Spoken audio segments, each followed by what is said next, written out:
நம்ம பாக்கியலட்சுமி நிதிஷ் ஜெயிலிலிருந்து வெளியே வந்துவிட்டதாக வீட்டில் உள்ள அனைவரிடமும் தெரிவிக்கிறாங்க.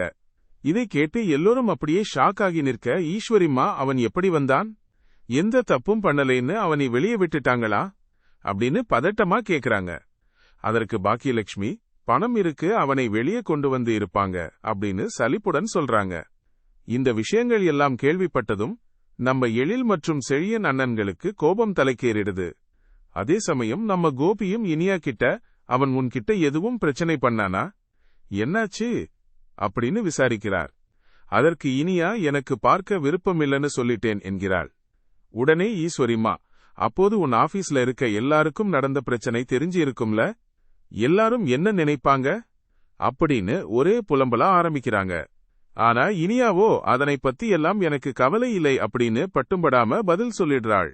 இதனை கேட்டு எழில் ஆக்ரோஷமாக, நான் போய் அந்த நிதிஷை என்னன்னு கேட்டுட்டு வர்றேன், இப்படியே விடக்கூடாது என்கிறான்.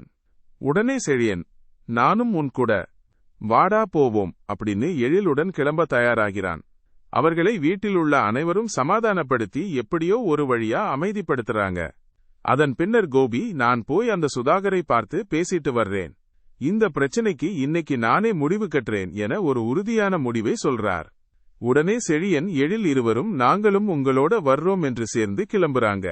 இதனையடுத்து கோபி, எழில், செழியன் மூவரும் நேராக சுதாகர் வீட்டுக்கு கிளம்பி போறாங்க. அங்கு நிதிஷ், சந்திரிகா என எல்லாரும் இருக்க, கோபி, எதுக்காக உங்க பையன் ஆபீஸுக்கு வந்தான், பிரச்சனை பண்ணான் என கேள்வி எழுப்புகிறார்.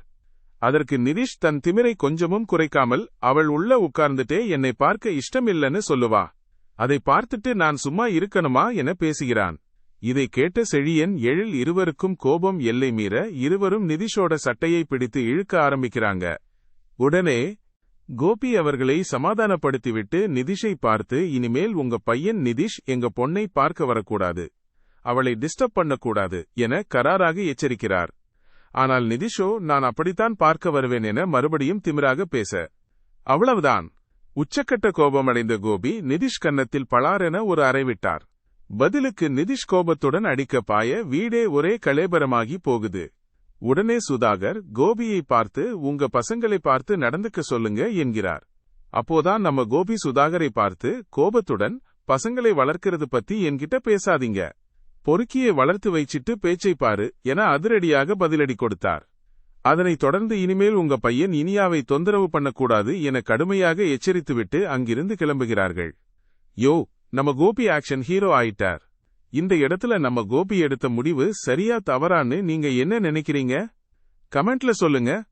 இந்த சண்டைக்கு அப்புறம் நிதிஷோட அம்மா சந்திரிகா கோபத்தில் வானத்துக்கும் பூமிக்கும் குதிக்க ஆரம்பிக்கிறாங்க. வீடு தேடி வந்து மிரட்டிட்டு போறாங்க. பார்த்துட்டு சும்மா இருக்கீங்க என்று சுதாகரிடம் சொல்லி ஒரே எரிச்சலை கிளப்புறாங்க. இதனையடுத்து நம்ம சுதாகர் பாக்கியலட்சுமியை தேடி அவங்க ஹோட்டலுக்கு வர்றார்.